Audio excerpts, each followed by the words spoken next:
우리가 새해가 되고 나서 1월 달 보내고 지금 2월에 중순을 향해서 가고 있는데 새해를 시작하면서 여러 가지 새로운 결심을 하신 분들이 많이 있을 겁니다. 얘기를 들어보니까 어떤 분은 목사님 저는 헬스장을 끊었어요. 필라테스를 합니다. 또 어떤 분은 이 추운데 수영을 다니고 있습니다. 막 그런 분들이 있더라고요. 제가 너무 귀하다 잘하셨다 하는데 지금 한 달 반이 지나서 다시 그분들에게 연락을 드리고 싶어요. 지금 잘 다니고 있는지. 우리가 처음 시작할 때는 이 흥분과 기대감, 설레임으로 잘 시작합니다. 그런데 한국 사람들은 작심 며칠입니까? 3일일 때가 너무 많죠. 그러다 보니까 우리가 처음 시작은 좋은데 과연 그걸 꾸준하게 잘 이어갈 수 있는지 늘 스스로 확인을 해야 되는 겁니다. 또 어떤 분들은 올해는 독서를 열심히 해야지, 그래서 좋은 책을 연초에 사는 분들도 있고, 또 어떤 분들은 성경 통독을 해야겠다, 그래서 저녁마다 성경을 열심히 보는데 그런 그 병이 있는 분들이 있어요. 책을 한 2장 정도 읽으면 눈이 까풀어지는 분들이 있어요. 하면서 이제 책을 읽다 말고 그냥 책 그 편 상태로 잠에 드는 그런 분들도 있습니다. 또 어떤 분들은 내가 학원을 등록해서 이번에 자격증을 따야지, 나 영어도 좀 배우고 일본어도 배우고 중국어도 한번 해볼까? 젊은 분들 중에 또 학원을 잘 끊는 분들이 있어요. 그래서 제가 쭉 이걸 보면서 헬스장 사장님께 물어봤어요. 사장님, 그 연초가 지나면 좀 어떻게 됩니까? 했더니 그분이 막 웃으면서, 목사님 1월 달은 헬스장이 그냥 미어 터진대요. 운동기구마다 사람들이 막 땀을 흘리면서 으쌰으쌰 되는데 몇 월 달부터 사람들이 쑥 빠지는지 아세요? 아니요, 3월까지도 안 간대요. 2월까지. 그러니까 한 달 열심히 하다가 막 근육통 오니까 아이고 몸 좀 덜 아프면 가야지 하면서 한 달은 열심히 하는데 2월, 3월 달부터 서서히 사람들이 이제 줄어들다가 언제 또 사람들이 늘어날까요? 여름 시작하기 전에 수영복 입어야 되잖아요. 그러니까 이게 몸매 관리해야 되니까 여름 전에 또 막 열심히 하다가 여름 휴가 지나면 또 어떻게 될까요? 그래서 연말까지 줄어들다가 언제 또 늘어나요? 2026년 1월 1일 되면 이게 우리의 삶의 흐름이라는 것입니다. 사실 우리가 모든 일을 처음 시작할 때는 설레임도 있고 또 기대감도 있고 또 약간의 긴장감도 있으면서 처음에는 다들 잘 시작을 합니다. 근데 시간을 지나면 그 새로움이 익숙함이 되어버리죠. 그리고 또 설레임은 피곤함이 되어버립니다. 그리고 긴장감은 게으름으로 변할 때도 많이 있습니다. 이처럼 사람은요, 결심을 하지만 변덕이 심합니다.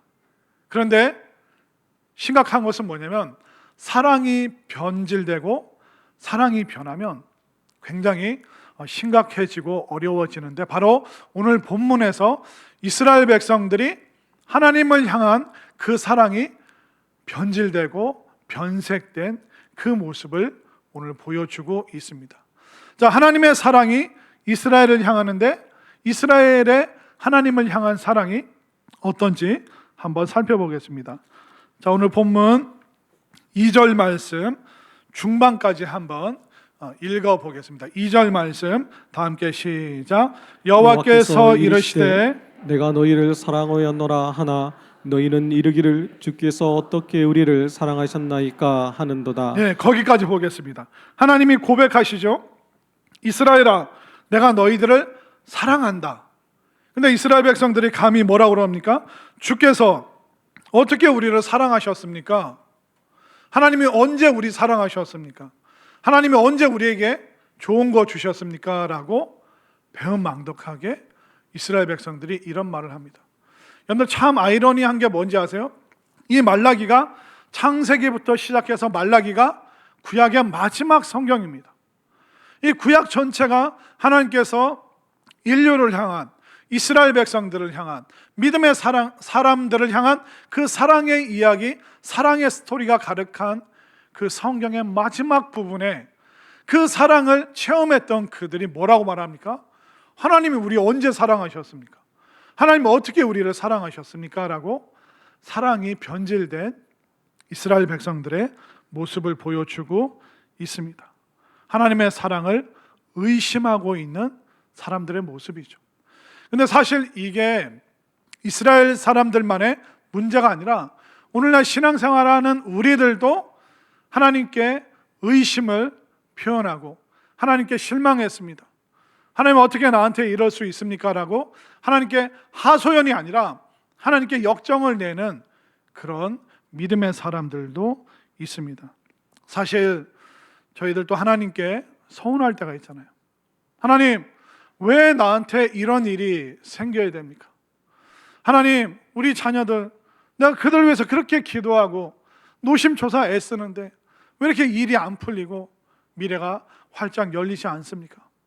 하나님, 도대체 하나님 계십니까? 하나님 살아 계십니까? 하나님 나 사랑하십니까? 왜 남들이 누리는 그런 평범한 행복, 왜 나는 못 누립니까? 왜 나한테 이런 일이 생겨야 되고 왜 나만 이렇게 고생하고 왜 나만 이렇게 불행하게 살아갑니까? 하나님 나 사랑하십니까?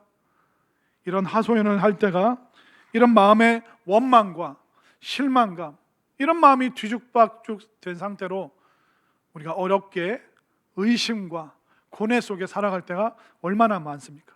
이렇게 우리 마음이 너무 힘들어서 세대별 모임, 다음 주에 세대별 모임 있구나, 그러면서 우리가 세대별 모임 참여해서 위로받고 싶은데 갔더니 사람들이 뭐라 그래요? 어머 나 기도 응답 받았어, 나 요즘 하나님께 감사할 일이 너무 많아. 그러면 어떻습니까? 속이 펼쳐집니까? 뒤집어집니까?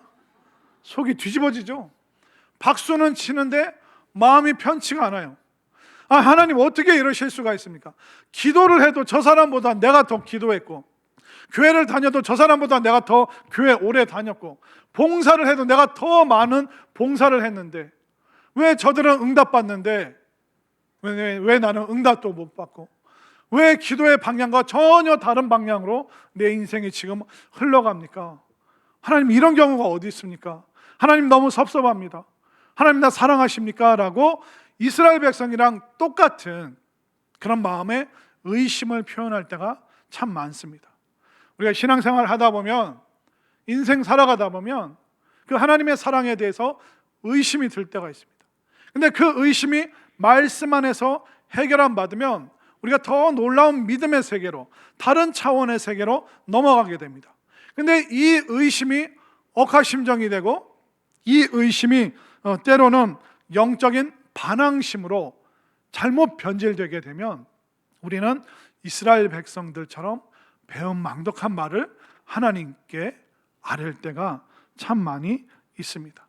그렇기 때문에 여러분들은 한 사람도 빠짐없이 때로는 의심이 들어도 말씀 안에서 다른 차원으로 여러분들이 꼭 해결함 받을 수 있게 되기를 바랍니다. 한 사람도 그 의심이 반항심으로 나아가지 않게 되기를 바랍니다. 자, 그러면 이 의심의 문제를 말씀으로 해결받지 못한 사람들의 반항심이 어떻게 나타나는지 한번 볼까요? 말투가 안 좋습니다. 자, 화면으로 말라기 1장 6절 말씀을 한번 보겠습니다. 자, 우리 다 함께 한 목소리 읽습니다. 시작. 내 이름을 멸시하는 제사장들아, 나 만군의 여호와가 너에게 이르기를 아들은 그 아버지를, 종은 그 주인을 공경하나니 내가 아버지일진데 나를 공경함이 어디 있느냐? 내가 주인일진데 나를 두려워함이 어디 있느냐 하나, 너희는 이르기를 우리가 어떻게 주의 이름을 멸시하였나이까 하는도다. 이게 이스라엘의 반항적인 말투, 마음이 그대로 표출되고 있습니다. 주인에게 공경을 표현하고 아버지에게 공경을 표현해야 되는데 우리의 주인 되시고 아버지 되시는 하나님을 멸시합니다. 하나님을 무시합니다. 그래놓고 뭐라고 말합니까? 언제 우리가 하나님 무시했습니까? 우리가 언제 하나님 모른 척 했습니까? 반항적인 태도로 말하고 있죠. 그뿐만 아니라 7절 말씀을 보십시오. 7절 시작. 너희가 더러운 떡을 나의 제단에 드리고도 말하기를 우리가 어떻게 주를 더럽게 하였나이까 하는도다. 이는 너희가 여호와의 식탁은 경멸히 여길 것이라 말하기 때문이라. 하나님께 제물과 제사, 예배를 드리는 거 너무 번거롭다. 야, 귀찮지 않냐? 그런 말을 해놓고 하나님께서 거기에 대해서 지적하니까 우리가 어떻게 주님 앞에서 더러운 말을 하고 주의 제단을 언제 우리가 더럽혔습니까? 이런 말투로 하나님께 적개심을 지금 표현하고 있는 것입니다. 말라기 2장 17절로 가볼까요? 17절 시작. 너희가 말로 여호와를 괴롭게 하고도 이르기를 우리가 어떻게 여호와를 괴롭혀 드렸나이까 하는도다. 예, 거기까지. 그러니까 말로 계속 하나님을 힘들게 그렇게 해놓고도 그들은 딱 시침이 잡아뗍니다. 우리는 그렇게 하나님 괴롭게 해드린 적 없습니다. 이게 바로 의심이 반항심으로 자라난 사람들의 모습이죠. 자, 3장 8절 말씀 여기까지 한번 볼까요? 3장 8절 시작. 사람이 어찌 하나님의 것을 도둑질하겠느냐? 그러나 너희는 나의 것을 도둑질하고도 말하기를 우리가 어떻게 주의 것을 도둑질하였나이까 하는도다. 이는 곧 11조와 봉헌물이라. 하나님 앞에 예배와 제사 드리는 것도 번거롭다라고 감히 그렇게 말하고, 그리고 하나님께 마땅히 드려야 될 예물을 드리지 않으면서 우리 잘못한 거 없습니다. 우리가 언제 하나님 거 도둑질을 했습니까? 우리 하나님께 할 도리 다 했습니다. 뻔뻔하게 그들은 하나님 앞에 반항적인 말투로 지금 말하고 있는 것입니다. 결국 하나님을 향한 그 반항심이요, 인간 죄성의 가장 밑바닥에 있는 핵심이라는 겁니다. 하나님이 나 안 사랑해, 하나님 없어, 천국 없어, 예수님 없어, 이런 마음이 가장 반항적인 무서운 죄의 모습이라는 겁니다. 이 모습은 모든 세대가 다 갖고 있습니다. 하나님께서 아담이 선악과를 먹고 벗은 몸인 걸 알게 되니까 그걸 누가 너에게 알려줬냐 하니까 아담이 뭐라고 반항했는지 아세요? 하나님이 나를 위하여 만드시고 짝지어 주신 저 여자 때문에. 그러니까 여자를 비난하면서 동시에 하나님께 반항하는 거예요. 하나님 때문에, 저 여자 때문에 내가 그 선악과 먹은 거 아닙니까? 반항적이죠. 이스라엘 백성들은 어땠습니까? 하나님께서 애굽에서 노예로 종살이하고 있던 그들을 자유민으로, 정말 하나님께서 얼마나 큰 사랑의 수고를 애굽에서 보여주시고 그들을 광야로 이끌으셨습니까?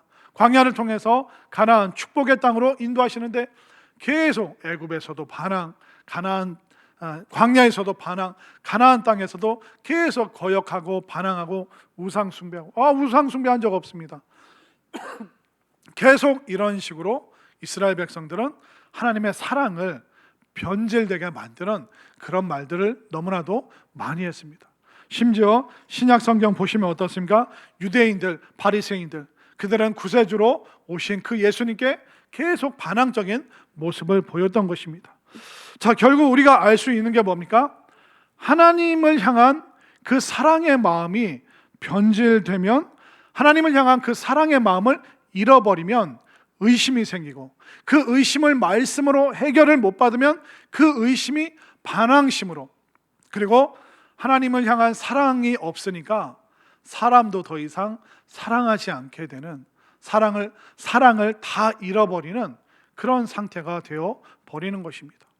이거는 다른 사람들 얘기하는 것이 아니라 하나님을 주인으로 섬기는, 하나님을 예배하는 믿음의 사람들인 이스라엘 사람들 속에 있었던 사랑의 문제였습니다.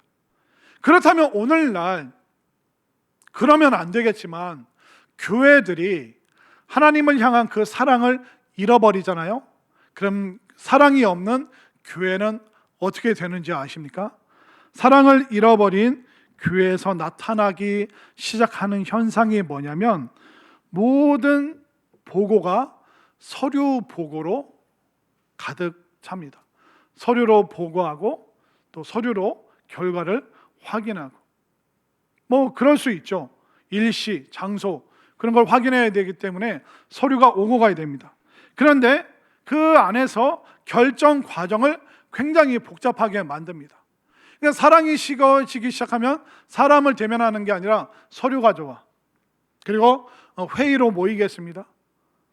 회의하고 그 안에서 또 결정이 안 나면 또 소회의 위원회를 만들고 또 뭐를 만들고 회의를 간단하게 빨리빨리 결정하면 좋은데 혼자 10분, 20분 계속 혼자만 뭐 해야 된다 말아야 된다 장황하게 이야기가 늘어집니다. 사람들이 지칩니다. 마음이 힘들어지기 시작하죠. 그리고 업무를 지시하거나 또 교회에 어떤 지출을 해야 되는데 그 과정을 복잡하게 만들어요. 한두 명의 허락만 받으면 되는데 2명, 3명 그 사이에 서류가 있고 그 서류 가지고 회의하고 결정할 때 또 2-3명의 절차를 거쳐야 되고, 그러니까 일이 진행이 안 되는 것입니다. 그리고 교회 안에서 덜 중요한 업무를 자꾸 완벽하게 처리하라고 요구를 합니다. 이게 덜 중요한데 그 덜 중요한 일을 완벽하게 하라고 그래요. 예를 들면 남자분들 군대 갔다 오신 분들 그런 일 겪으셨나 모르겠는데, 저는 군복무 하면서 어떤 일이 있었냐면, 일찍 사관이 이제 주말에 그 영내에서 근무를 하는데 어떤 일찍 사관을 만나느냐에 따라서 주말이 편하고 힘들어질 때가 있습니다. 어떤 일찍 사관은 토요일 날 아침에 점호를 하잖아요. 그래서 점호하고 이제 식사하러 가려고 하는데 오늘 오전 11시 반에 내무실 점검을 하겠다고, 내무 사열을 하겠다고, 그러니까 청소하라고. 그러면 아침 먹고 와서 모포를 털고 또 저희 때는 그 치약을 막 물에 풀어서 그걸로 바닥 닦고 침상 닦고, 여자분들이 저게 무슨 얘기인가 조선시대 얘기인가 하시는데 군대를 한번 가보세요. 가보시면 알게 될 겁니다. 그냥 막 청소하고 막 군화도 다 닦고, 그래서 딱 11시 반에 준비해서 딱 기다리고 있는데 일찍 사관이 딱 들어와서 주머니에서 뭘 꺼내는지 아세요?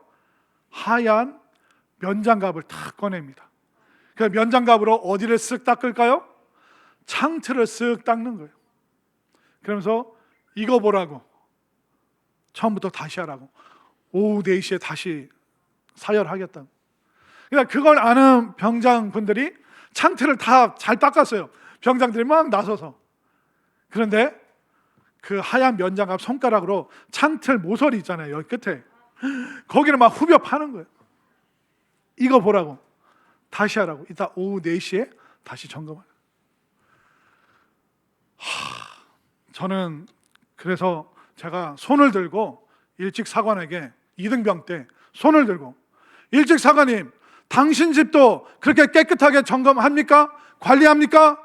라고 물어보고 싶은 마음이 여기까지 가득 찼어요.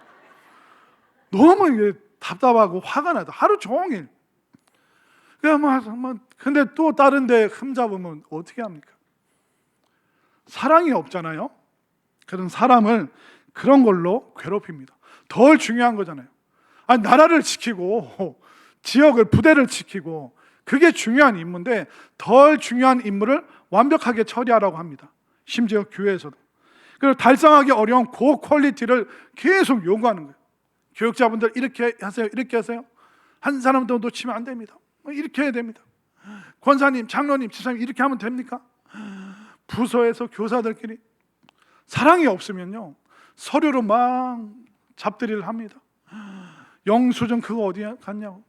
때로는 지갑 안에 또 이렇게 물건 챙기다 보면 흘릴 때가 있는데 그거 하나 가지고 막 사람을 못 살게 막 괴롭힙니다. 그 영수증 어디 갔냐. 아니, 요즘에 통장에 다 찍히잖아요. 그래서 아, 여기 지출했구나 하면 되고, 아, 영수증 없군요. 그러면 넘어가면 되는데 심할서 써라, 뭐 진술서를 써라, 이상하게 변질되기 시작합니다. 그 엄격함을 자꾸 사람들은 진리라고 생각해요. 고압적인 자세를 진리라고 생각합니다. 그렇지 않습니다. 진리는 사랑 안에서 정말 중요한 복음을 어떻게 전할 것인가, 어떻게 성도들을 더 은혜 가운데 머물게 할 것인가, 우리가 어떻게 하면 더 주님 기뻐하시는 삶을 살 것인가, 여기에 우리가 초점을 맞춰야 되는데 덜 중요한 일에 서류와 복잡한 절차를 집어넣기 시작하면서 엄격하고 고압적인 삶의 태도를 진리라고 고집하고 주장하는 그런 태도들이 나오기 시작하게 되는 것이죠. 교회만 그럴까요? 우리 교회는 그런 모습이 없어서 감사한데, 교회만 사랑을 잃으면 그런 모습이 될까요? 그렇지 않습니다. 사랑이 없는 가정을 생각해 보십시오. 사랑이 없는 학교, 신뢰와 사랑이 없는 직장 생활과 사회, 대한민국을 한번 생각해 보십시오. 근데 반대로 우리 가정 안에 사랑이 가득하다면 어떨까요? 또 우리가 다니는, 우리 자녀들이 다니는 학교에 사랑이 가득하다면, 아이고 철수 왔구나, 그래 오늘도 공부하자, 야 철수야 너 숙제 안 했어, 야 내가 도와줄게, 같이 하자, 야 너 이거 못 풀어, 야 이 학교 끝나고 내가 도와줄게, 야 우리 같이 공차러 가자, 야 우리 학교 끝나고 같이 떡볶이 먹으러 가자.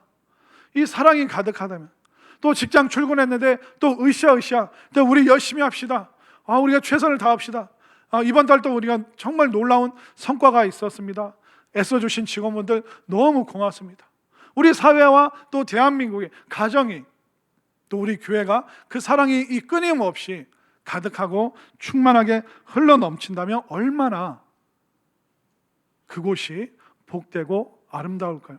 그렇게 되면 우리가 지금 살면서 왜 나에게 의심이 들지? 왜 자꾸 나에게 반항심이 들지? 왜 자꾸 나는 절망하고 좌절하고, 나는 이 작은 문제를 왜 못 넘어가고 계속 나는 억하심정을 왜 나는 해소를 못할까? 이유가 뭘까? 결국 우리 인생의 모든 문제는 사랑의 문제인 거예요. 사랑이 있다면 모든 것을 덮고, 사랑이 있다면 모든 것을 돌파하고, 사랑이 있다면 모든 것을 우리가 이겨내고 초월할 수 있는 것이죠. 그렇기 때문에 지금 내가 이 문제를 벗어나지 못하고 있다면 이게 사랑의 문제구나. 내가 어디에서 하나님을 향한 사랑을 잃어버렸는가? 내가 어디에서 가족과 직원들과 교회 성도들을 사랑하는 그 사랑의 마음을 어디서 잃어버렸는가? 그 여러분들 빨리 점검을 하셔야 됩니다. 왜냐하면 우리가 잃어버리고 잊어버리는 건 너무 쉬워요. 근데 그것을 다시 찾는 데는 얼마나 큰 에너지가 듭니까? 가끔 여러분들 핸드폰이나 지갑이나 자동차 열쇠 잃어버릴 때가 있잖아요. 여러분 핸드폰 제일 많이 잃어버리잖아요. 그럼 핸드폰 없어요. 집에 왔는데. 그럼 어떻게 합니까? 오늘 식당 어디 갔지? 오늘 커피숍 어디 갔지? 막 전화를 막 돌려봅니다. 그러다 이제 제일 집에나 교회에 도착했는데, 저 아무래도 휴게소에 놓고 온 것 같아요. 잃어버리는 거 얼마나 쉽습니까? 그런데 그걸 되찾는 데는 얼마나 큰 에너지를 우리가 소모해야 되는 것입니까? 그렇기 때문에 여러분들, 사랑을 어디에서부터 잃어버렸습니까? 사실 모든 사랑의 실종은 내가 하나님을 향한 그 사랑을 잃어버린, 그 하나님의 사랑을 의심하는 거기서부터 모든 문제가 출발될 것입니다. 그렇기 때문에 하나님의 사랑을 다시 회복하시기를 바랍니다. 하나님을 향한 그 뜨거운 사랑을 다시 불일 듯이 여러분들이 뜨겁게 만들어 내시기를 바랍니다. 그러려면 하나님이 우리를 어떻게 사랑하시는지 그 하나님의 사랑의 증거를 확인하면 되는 겁니다. 이스라엘 백성들 구약 전체 하나님의 사랑의 이야기인데, 하나님 우리 어떻게 사랑하셨습니까? 그런 말투로 하나님께 반항심을 표출했습니다. 그런데 우리가 성경을 한번 살펴볼까요? 하나님은 우리를 어떻게 사랑하셨는지 그 사랑의 증거가 너무 많은데 몇 군데만 살펴보겠습니다. 자, 창세기 1장 24절부터 28절 말씀 화면으로 준비되어 있습니다. 24절부터 28절까지 제가 한 절, 여러분들이 한 절 교독합니다. 하나님이 이르시되 땅은 생물을 그 종류대로 내되 가축과 기는 것과 땅의 짐승을 종류대로 내라 하시니 그대로 되니라. 하나님이 땅의 짐승을 그 종류대로, 가축을 그 종류대로, 땅에 기는 모든 것을 그 종류대로 만드시니 하나님이 보시기에 좋았더라. 하나님이 이르시되 우리의 형상을 따라 우리의 모양대로 우리가 사람을 만들고 그들로 바다의 물고기와 하늘의 새와 가축과 온 땅과 땅에 기는 모든 것을 다스리게 하자 하시고, 하나님이 자기 형상 곧 하나님의 형상대로 사람을 창조하시되 남자와 여자를 창조하시고, 함께 읽겠습니다. 하나님이 그들에게 복을 주시며 하나님이 그들에게 이르시되 생육하고 번성하여 땅에 충만하라. 땅을 정복하라. 바다의 물고기와 하늘의 새와 땅에 움직이는 모든 생물을 다스리라 하시니라. 아멘. 이미 하나님의 창조에서부터 하나님의 사랑이 우리 모든 인류에게 가득가득 부어졌습니다. 하나님의 그 천지 창조를 보잖아요. 그러면 사람이 잘 살 수 있는 환경을 다 조성하신 후에 사람을 만드셨어요. 해와 달이 있게 하시고 지구를 만드시고 또 바다와 또 땅이 있게 하시고 하늘이 있게 하시고 거기에 나무와 또 채소와 과일을 만드시고 또 거기에 뛰어다니고 날아다니는 동물을 바다의 물고기를 만드시고 이게 모든 환경을 조성하신 후에 가장 마지막으로 가장 사랑하는 하나님의 이미지와 그 성품을 담은 사람을 만드셨습니다. 그러면서 생육하라 번성하라 땅에 충만하라 그 모든 사랑과 충만함을 우리 모두에게 베풀어 주셨잖아요. 저는요 우리 대한민국이 참 얼마나 이게 충만하고 번성했는지 너무 감사합니다. 동의를 안 하시는데 여러분들 우리나라 얼마나 살기 좋은지 네팔 한번 갔다 오세요. 저도 뭐 1년 전에 네팔 갔다 왔는데 진짜 사람들이요 집에서 땔감 떼서 그걸로 밥 해 먹고 또 어떤 보온, 온돌 기능이 없는 집에서 살다가 아침에 그 히말라야로 태양빛이 쫙 쬐면 집 앞에 나와서 모자 쓰고 이렇게 햇빛에 앉아 있더라고요. 그래서 선교사님께 아침마다 저 사람들 왜 저렇게 앉아 있어요 했더니 밤에는 기온이 떨어지면 오돌오돌 집에서 떨다가 햇빛 비치니까 지금 앉아 있다고. 근데 밖에도 추워요. 여러분들 지금 햇빛 비친다고 양지공원에 앉아 있으면 양지 바른 곳에 앉아 있으면 따뜻해지나요? 근데 무슨 보온이나 이렇게 따뜻하게 할 방법이 없으니까 그러고 앉아 있는 거예요. 우리나라는 심지어 얼마나 충만하고 풍성한지 제가 얼마 전에 식사를 하고 이제 목사님들과 이제 커피숍을 갔는데 1층이 꽉 찼어요. 그래서 커피를 들고 2층을 갔는데 빈자리가 있는 거예요. 빈자리 딱 갔더니 테이블 위에 핸드폰이 놓여져 있더라고요. 사람 잠바가 있고 빈자리가 아니고 또 다른 자리 저기 자리 있네 딱 갔더니 뭐가 있는지 아세요? 노트북이 있더라고요. 사람은 없고. 그래서 한참을 헤맸습니다. 한국 사람에게는 핸드폰이 귀합니까? 빈자리가 귀합니까? 빈자리. 핸드폰은 노트북은 심지어 지갑 올려놔도 신경도 안 써요. 왜 속상해요? 자리가 없어서, 앉을 자리가 없어서. 이런 얘기 하잖아요. 외국 사람 못 믿어요.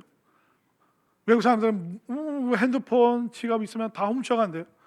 그러니까 우리는 막 자리가 없어서 속상해요. 이런 나라가 세상에 어디 있습니까?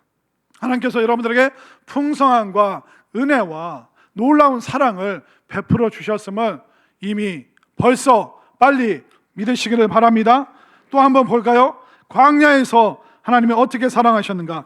출애굽기 16장 12절부터 15절을 볼까요? 출애굽기 16장 12절부터 15절 교독하겠습니다. 내가 이스라엘 자손의 원망함을 들었노라. 그들에게 말하여 이르기를 너희가 해질 때에는 고기를 먹고 아침에는 떡으로 배부르리니 내가 여호와 너희 하나님인 줄 알리라 하라 하시니라. 저녁에는 메추라기가 와서 진을 덮이고 아침에는 이슬 진 주위를 잇더니 그 이슬이 마른 후에 광야 지면에 작고 둥글며 서리같이 가는 것이 있는지라. 이스라엘 자손이 보고 그것이 무엇인지 알지 못하여 서로 이르되 이것이 무엇이냐 하니 모세가 그들에게 이르되 이는 여호와께서 너희에게 주어 먹게 하신 양식이라. 자, 이게 메추라기와 또 뭡니까? 만나죠. 이스라엘 백성들이 광야 생활하면서 또 하나님께 막 원망과 반항심을 표출합니다.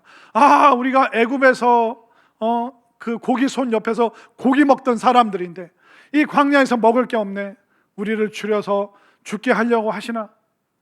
이스라엘 백성들이 애굽에서 뭘로 살았는지 아세요? 노예로 살았어요. 종살이 했어요. 여러분들 노예 삶이 얼마나 비참합니까? 근데 자기들이 고기 먹던 사람들이라고 막 그런 말을 합니다. 그들을 자유인으로 만들어 주시고 광야에서 먹을 거 주시는데도 막 하나님께 반항하는 거예요. 그러니까 이제 출애굽기 16장 12절에서 말하고 있잖아요. 내가 이스라엘 자손의 원망을 들었노라. 저 같으면요 그렇게 원망하잖아요. 원위치 다시 노예살이해, 다시 종살이해. 야, 니들은 안 되겠다. 저 같으면 그렇게 했을 거예요. 근데 사랑 많으신 하나님께서 어떻게 하셔요? 알았다. 밤에는 내가 메추라기, 단백질을 공급하겠다. 아침이 되면 너희들 진영 앞에 쫙 이슬처럼 서리처럼 내리는. 그러니까 만나가 뭐냐면 우리로 치면 약과 부스러기 있잖아요.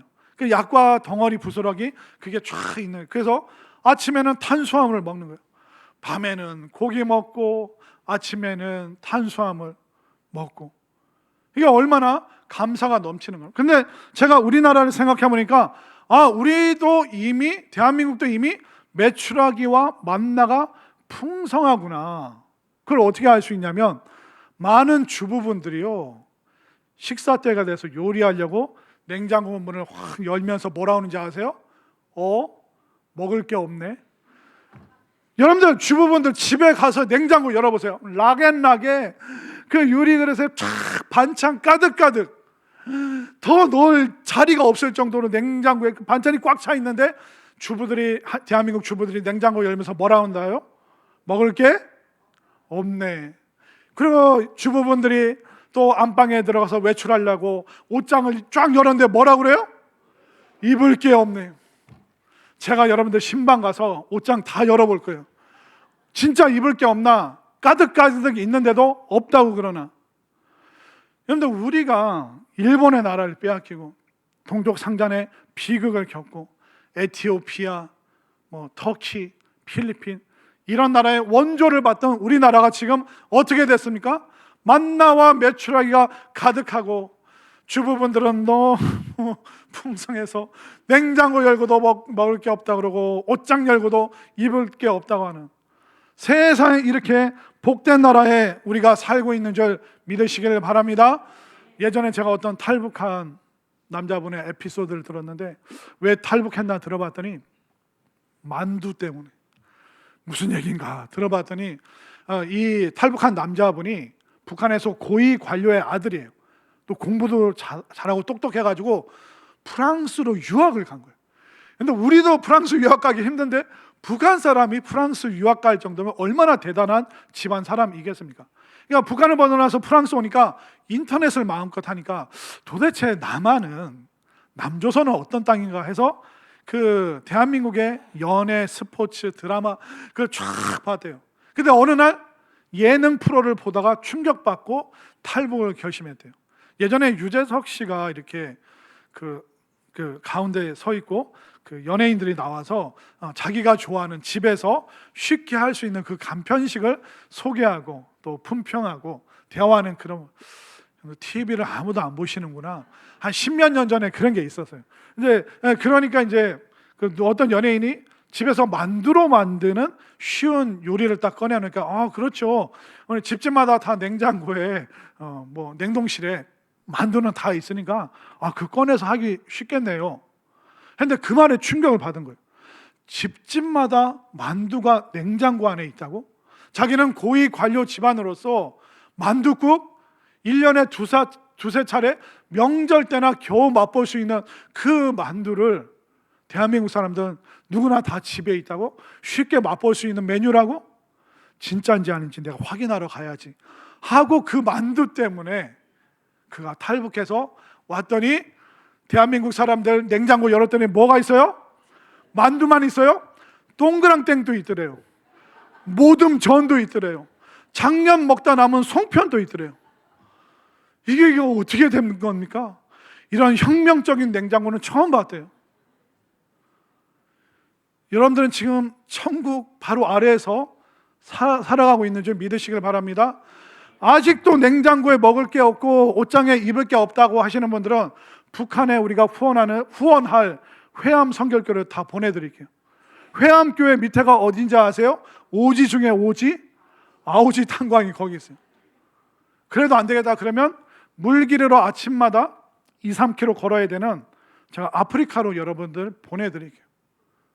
그러면 하나님이 나를 얼마나 사랑하시는지 우리가 대번에 알 수가 있는 것이죠. 여러분들 하나님의 사랑을 의심하지 마시기를 바랍니다. 심지어 이스라엘 백성들이 다시 바벨론으로 포로로 끌려갔어요. 여러분들 포로, 버림받은 사람들, 노예들, 나라 잃어버린 사람들 소중합니까? 소중하지 않잖아요. 그런 사람들과 가까이 지내고 싶지 않잖아요. 멀리하고 싶잖아요. 두렵잖아요. 그런데 포로된 이스라엘 백성들에게 하나님이 어떤 사랑의 표현을 하실까요? 예레미야 33장 6절부터 9절 교독하겠습니다. 그러나 보라, 내가 이 성읍을 치료하며 고쳐 낫게 하고 평안과 진실이 풍성함을 그들에게 나타낼 것이며 내가 유다의 포로와 이스라엘의 포로를 돌아오게 하여 그들을 처음과 같이 세울 것이며 내가 그들을 내게 범한 그 모든 죄악에서 정하게 하며 그들이 내게 범하며 행한 모든 죄악을 사할 것이라. 이 성읍이 세계 열방 앞에서 나의 기쁜 이름이 될 것이며 찬송과 영광이 될 것이요 그들은 내가 이 백성에게 베푼 모든 복을 들을 것이요 내가 이 성읍에 베푼 모든 복과 모든 평안으로 말미암아 두려워하며 떨리라. 아멘인가요? 하나님께서 나라 잃어버린 우상 숭배로 말미암아 또 포로로 끌려간 그 노예들에게 뭐라고 말씀하십니까? 내가 이 성읍을 치료하고 고쳐서 낫게 할 것이다. 하나님께서 고치시는 역사가 넘칠 줄 믿습니다. 포로들을 처음과 같이 다시 돌아오게 할 것이다. 그뿐만 아니라 9절을 보십시오. 이 성읍이 세계 열방 앞에서 나의 기쁜 이름이 될 것이며 찬송과 영광이 될 것이요 그들은 내가 이 백성에게 베푼 모든 복을 들을 것이요. 이스라엘 백성뿐만 아니라 우리 대한민국도 지금 세계 열방에서 칭찬과 존경받는, 정말 하나님의 사랑을 가득 받는 놀라운 나라로 하나님께서 세워 주신 줄 믿으시길 바랍니다. 그 나라에서 우리가 함께 신앙생활하고 있고 이 하나님의 풍성한 사랑받은 여러분들에게 치유와 회복과 믿음과 정말 자랑스러운 하나님의 사랑이 넘칠 수 있게 되기를 바랍니다. 그뿐만 아니라 하나님께서 어떻게 우리를 사랑하셨는지 로마서 5장 8절 말씀, 잘 아는 말씀이죠. 읽겠습니다. 시작. 우리가 아직 죄인 되었을 때 그리스도께서 우리를 위하여 죽으심으로 하나님께서 우리에 대한 자기의 사랑을 확증하셨느니라. 아멘이죠. 우리가 의인이 아니라 죄인, 여러분들 범죄자 안 사랑스럽잖아요. 근데 하나님이 뭐라고 그러십니까? 범죄자와 같은 죄인인 상태에 있는 우리를 그때부터 사랑하셔서 내가 죄인인 너희들을 어떻게 사랑으로 증명하였느냐? 바로 예수 그리스도를 너희들에게 내어주고 십자가에서 죽게 함으로 내가 이렇게까지 너희들을 사랑한다고 증명하였는데, 너희들은 왜 나에게, 하나님은 어떻게 우리를 사랑하셨습니까? 어떻게 너희들 나에게 그런 말을 할 수 있느냐? 이 하나님의 심정, 이 하나님의 심장이 새롭게 이 시간 느껴질 수 있게 되기를 바랍니다. 그뿐만 아니라 하나님의 사랑이 창조에서부터 마지막까지 우리가 죽음에 이르러서까지도 하나님이 우리를 사랑하시는 것을 나타내 보이시는데, 요한계시록 21장 3절과 4절 교독합니다. 내가 들으니 보좌에서 큰 음성이 나서 이르되 보라, 하나님의 장막이 사람들과 함께 있으며 하나님이 그들과 함께 계시리니 그들은 하나님의 백성이 되고 하나님은 친히 그들과 함께 계셔서 모든 눈물을 그 눈에서 닦아주시니 다시는 사망이 없고 애통하는 것이나 곡하는 것이나 아픈 것이 다시 있지 아니하리니 처음 것들이 다 지나갔음이러라. 결국 우리가 절망하고 힘들어하는 게 뭡니까? 죽음 이후를 두려워합니다. 어떻게 되는지 모릅니다. 그러나 그 죽음 이후에 뭐가 기다리고 있습니까? 하나님의 사랑이 기다리고 있습니다. 4절에서 뭐라고 하니까 모든 눈물을 그 눈에서 닦아주시고, 우리가 서럽고 하소연할 길 없고 답답하고 눈물 날 일 얼마나 많습니까? 닦아주십니다. 다시는 사망이 없고 우리가 질병으로 사고로 우리가 어렵고 힘든 그 과정 속에서 죽음을, 사망을 마주할 수도 있습니다. 그러나 다시는 사망이 없고 죽음으로 인하여 애달파하고 절망하는 일이 다시는 없을 것입니다. 그로 인하여 애통하고 곡하는 것, 그리고 아픈 것이 다시 있지 아니하리니 처음에 그 모든 고통이 다 지나가고 하나님의 사랑만이 충만한 세계로 하나님께서 우리를 인도하심을 분명히 믿으시기를 바랍니다. 그렇기 때문에 오늘 이 시간, 결국 우리 인생의 모든 문제는 사랑의 문제예요. 그런데 하나님의 그 사랑이 믿어지고 하나님의 그 사랑이 체험되어지고 또 나도 하나님을 사랑합니다라고 고백할 수 있다면, 우리 마음 가운데서 하나님을 향한 그 사랑이 불일 듯이 일어난다면 우리는 새로운 힘을 얻게 될 것입니다. 또 우리는 새롭게 회복될 것입니다. 또 우리의 인생은 새로워질 것입니다.